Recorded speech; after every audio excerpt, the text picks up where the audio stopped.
McGregor did.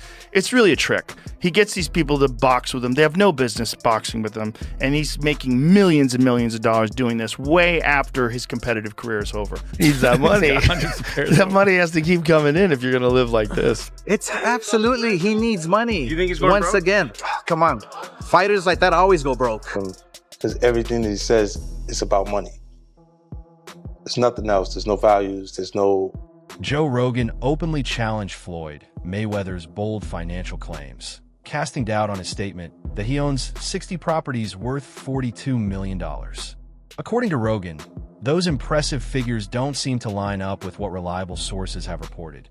Multiple credible voices have pushed back against the numbers Mayweather promotes, suggesting that much of the wealth he highlights may be overstated. While his public persona centers around the image of a vast and thriving business empire, questions continue to surface about how accurate those claims really are. Instead of a solid financial powerhouse, critics argue that the fortune being presented could be far less stable than it appears. More hype than verified reality. So Floyd is just piecing him up. Boxed up by literally the greatest boxer of all time. Floyd was just boxing him up, which is what he does. So that's what's interesting is Floyd's making more money than anybody, and he's boxing people who have no chance of beating him. It doesn't even hurt his record. Also money. He needs that money. That money has to keep coming in if you're going to live like this. It's not that expensive though, but He's only 46. But he does this with everything, man. He's got $1 million watches. I don't think he buys every pair. Think they give them to him? Yeah, because then you get a video like that. Right. That's smart. And then you get Floyd's Air Force Ones given away for charity. That's a tax write-off. And all sorts of things that goes into Yeah, you that. got a good point. But those $1 million watches, they're not giving you those. Over the course of his career, Floyd transformed from a dynamic, crowd-pleasing boxer into the persona known as Money Mayweather. That shift marked a noticeable change not only in branding, but in priorities. Joe Rogan pointed out that as time went on, Floyd appeared less invested in delivering entertaining fights and more focused on maximizing his earnings. Alongside that transition, Rogan also noted a pattern of behavior where Mayweather often showed a lack of respect toward the fighters standing across from him. Floyd went from being like a real exciting pressure fighter and he had a bunch of hand problems to like Money Mayweather, start talking, just boxing people's faces off. No more hand problems, much more money. Yeah, I love what he's doing too, beating up these YouTube guys. It's great. I love it. It's so funny that these guys are willing to get beat up by him. Well, I think they're all delusional. And one of the reasons why people watch him fight is not because he's like Mike Tyson, just goes out and destroys people. They like watching him fight because they hate him. Because he talks so much shit. And he's like, look at my $1 million watch. Look at my fucking jet. Look at my house. Look at this. He's like constantly showing you all these things that he has. Like he'll lay out watches in a hotel bed. Like this is $1 million worth of watches. This watch goes for $2 million. And they're like, this is my small watch that I take sometimes. But when I'll show you, when I'll show up, I bring out the big boy and it brings out this watch that's covered in diamonds. It's like $5 million. And so you hate him. Much of his reputation today revolves around the fortune he's accumulated. There's no denying that he ranks among the most recognizable figures the sport of boxing has ever produced. However, when the conversation shifts to mixed martial arts, Joe Rogan has been blunt. He has openly dismissed the idea of Floyd competing in MMA, arguing that the outcome would not be in his favor. That stance highlights a broader point often raised by seasoned analysts. While his boxing credentials are unquestioned, many doubt how well his abilities would translate beyond the ring. Floyd Mayweather applying for MMA license wants 6 to 8 months to train. He's screwed. First of all, they should give him everything they can get their greasy paws on to get him to fight Conor in an MMA fight. You'd be screwed. It's not just getting screwed. Like someone said it should be a 1,000 to 1. That's not high enough. It's not high enough. If Conor McGregor was going to fight Floyd Mayweather in MMA, it is as close to 100% as anything ever gets ever. He's probably going to punch Conor in the face a couple of times. It's probably going to suck, but Conor's going to get a hold of him. And then he's going to be like a baby. And if that doesn't happen, he'll kick Floyd's legs out from under him. He'll kick his legs sideways. He'll kick them from the outside. He'll kick them from the inside. He'll stay way the way from any sort of a range where Floyd can punch him. It'll be a completely alien range. On a different occasion, Joe Rogan drew attention to the level of authority Floyd carries in the sport by recounting a story in which Mayweather was said to have had a referee removed during a bout. Rogan used the example to underline just how unusual that kind of situation would be for any fighter. He pointed out that only someone operating at Floyd's level, where global recognition and financial leverage intersect, could even be associated with something like that. The anecdote reinforces the idea that Mayweather's wealth and status don't just define his public image. They extend their influence into nearly every aspect of his professional life. Hit him behind the head. So Floyd fired the referee in the middle of the bout. Floyd throws this punch, and he's 100% correct. The punch landed the side of the head. It's a right hook. It's a perfect punch. And the referee was saying, watch the back of the head. He's like, what the are you talking about? And so he kicks the guy out, and they bring in a different referee who finishes the fight. It was Joe Rogan has suggested that Floyd's relentless drive can be traced back to his early environment. Growing up around a father and an uncle who were intensely competitive, he was constantly encouraged to test his limits and strive to outdo everyone around him. That foundation played a major role in molding him into the commanding force he was at the height of his boxing career. At the same time, Rogan implies that this same edge didn't stay confined to the ring. The mindset that fueled his dominance as a fighter appears to influence the way he now handles his ventures and finances as well. just look at boxing in terms of like how often you get hit versus how often do you hit the other guy. He's the best ever. The way him and his uncle and his father talk, I imagine they were always super competitive from the time they were young. Yeah. Like he grew up being they're super competitive. They're competitive about talking shit. They're competitive about all kinds of things. So it's like that hive, like growing up with that all the time, and the boxing. At one point, Floyd publicly stated that he brings in $3 million each month, even implying that his income surpasses that of Bill Gates. Comments like that may capture attention and excite supporters, but they raise eyebrows among those who understand how fight purses and pay-per-view revenue are actually structured. People familiar with the business side of boxing argue that figures on that level don't align with the economic realities of the sport. Financial analysts and industry insiders have largely rejected those claims, noting that the math behind them doesn't hold up under closer scrutiny. Floyd Mayweather says he makes $300 million a month, which is $3.6 billion a year. He makes more money than Jeff Bezos, Bill Gates, all of those guys. So I say all that to say this. The money that Canelo was looking for, they can easily come up with that money. Floyd Mayweather got it. Well, listen, let me put it this way to you. If he makes what did he say, $300 million a month? Yes, sir. Okay, I'm 6'4" and 240. And I know I'm 5'8" and a half and 240. So there you go. There's no way. If he makes $3 million a month on his investments, that's a lot. $36 million a year. That's a lot. So I know guys that are worth, $500-600 million, plenty of them, and they don't make $36 million a year, let alone $300 million a month. So there you go. Critics argue that the numbers simply don't make sense. If someone were truly generating $3 million every month from investments alone, that would total $36 million annually, an enormous return by any standard. There are individuals with net worths in the $500 to $600 million range who don't see that level of yearly income, let alone anything close to hundreds of millions per month. Floyd has consistently framed money as the driving force behind his decisions.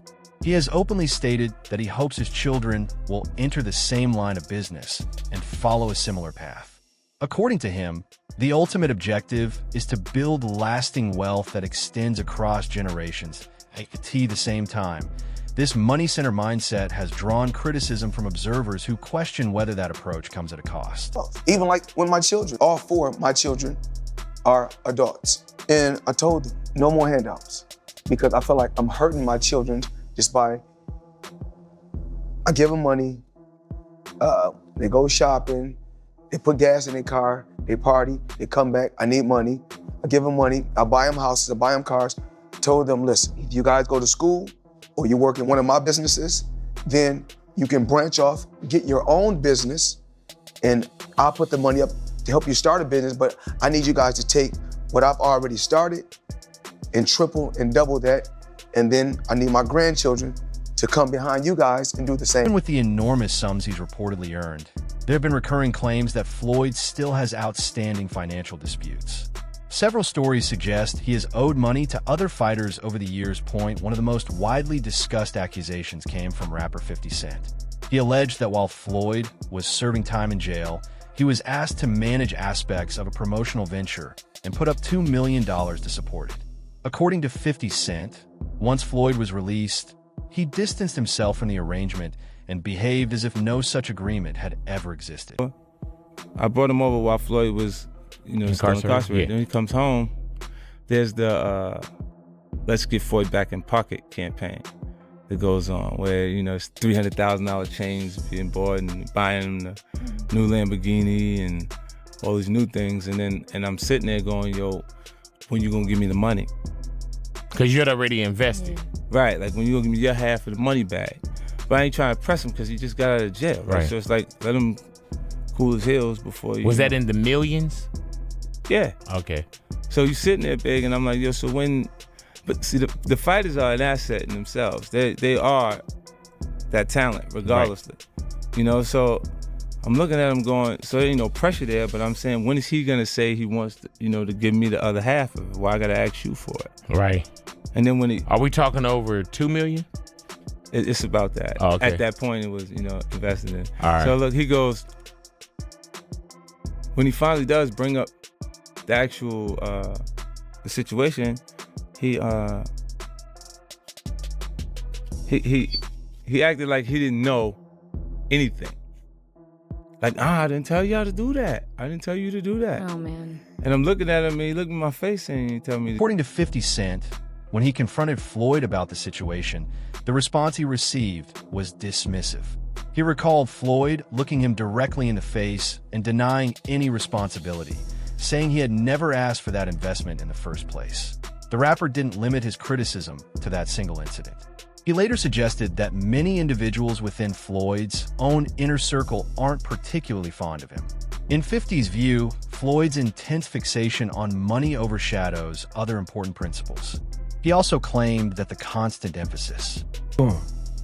Yeah, that's what you think. It's get the money, spend the money.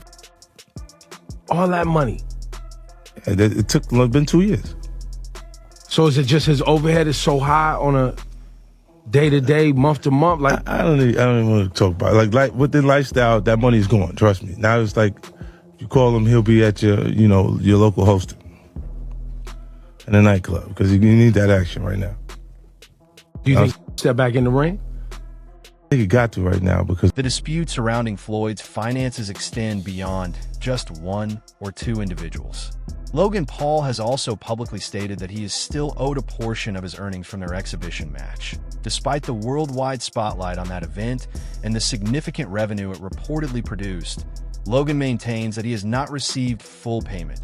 Situations like this have fueled the perception that Floyd's business dealings are heavily driven by financial priorities, at times in ways that generate further controversy. Logan Paul. Name another boxer besides myself that's more famous than Logan Paul. Tyson Fury. What? I want you to look up Tyson Fury, how many followers, and look up how many followers Logan Paul has. Logan Paul, 56 million. Tyson Fury, 4 million. So 50 compared to 4 something. I can fight a fighter right now, guarantee myself 35 million, or me and Logan Paul can go out and entertain and have fun and make 100 million or more. So if you were me, you gotta look at 35 million for 12 rounds and 100 for... Oscar de la Hoya has weighed in on the discussion as well.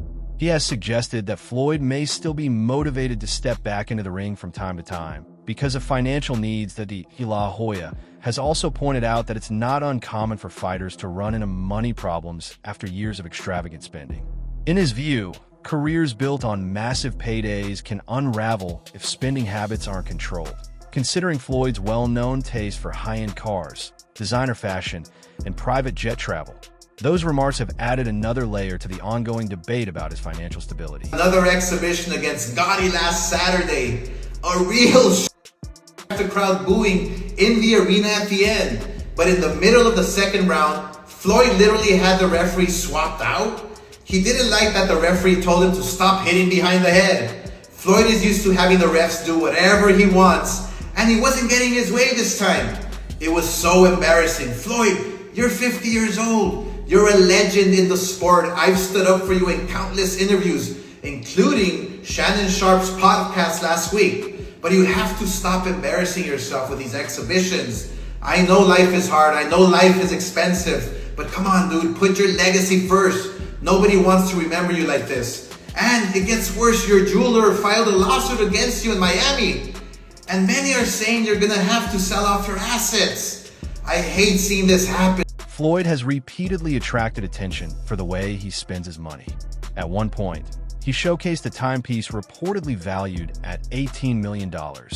And he has stated that his collection includes hundreds of additional watches, many carrying price tags in the thousands. While displays like that reinforce his larger-than-life image, they also raise practical questions. Even for someone with substantial earnings, observers often wonder whether that level of spending can be maintained over time without consequences. $1.8 million $1.8 million watch. $1.8 million, dude? You're the first to see it. That's insane. That 1.8 is high. 18 life. That happy birthday, champ. That's how we doing. 1 point. That is sick, dude. But you gotta show him what he's saying. Money green. No, Hold on. This watch was made specifically for the champ, Floyd Money Mayweather. 101 piece. One of one. Money team. Can we see it on him? Yes, sir. That one of one. $1.8 million. As if it's a one of one. I love that. Joe Rogan also weighed in on the bout between Floyd and Conor McGregor, describing it as primarily a financial opportunity rather than a competitive necessity. By that point, Floyd had already stepped away from professional boxing, yet he came back for it. For an event reportedly worth around $100 million, that given how frequently Floyd emphasizes the importance of wealth, Rogan viewed the matchup as another instance of leveraging star power into a massive payday. New contract, you wanted no extensions. That's one thing. Yeah, makes sense. That's one thing. Okay. What was one of them? The ability to box? One of them was the ability to box. They said that wasn't an option. Boxing is dead. It's not possible. This and that. Now, what does that feel like to you, knowing that Conor McGregor did it and fought Floyd Mayweather and made $100 million? Yes, gentlemen, let's do this. Nah, a bitch, nigga, that's that shit I don't like. Nah. Sneak designs, that's that shit I don't like. Floyd stepped into the ring with Logan Paul in a high-profile exhibition that was widely viewed as a lucrative opportunity. However, he later took aim at Mike Tyson for agreeing to face Jake Paul later in life. Observers were quick to point out the contradiction. To many fans and commentators, it appeared inconsistent to profit from a spectacle-driven event and then criticize another veteran for doing something similar. The reaction suggested that Floyd supports these financially driven matchups when he is involved, but takes a different stance when others make the same choice. Separated now. You know, I don't think there's no boxer in history that has accomplished what I've accomplished. Not bragging or boasting, just speaking the truth. I take my hat off to a lot of legendary champions, you know, that paved the way for me to be where I'm at in the sport of boxing. But that was their era, and this is my era. Had tremendous career. And we got young fighters that's on the rise, that's under our banner. The ultimate goal is to find the next Floyd Mayweather that can break. Mike Tyson has also been open about his stance on Floyd. In one interview, he admitted that he isn't particularly fond of him, pointing out that even after stepping away from professional competition, Floyd continues to flaunt his wealth and lifestyle. The Tyson's remarks suggest that. In his view, retirement hasn't slowed down Floyd's need to display success publicly. Paul, what is your reaction? When you watching boxing for free, you can have millions and millions and millions of views. But when you're watching Floyd Mayweather, you have to pay. I think WWE is good for Logan and Jake Paul. Easy. At 48, too easy.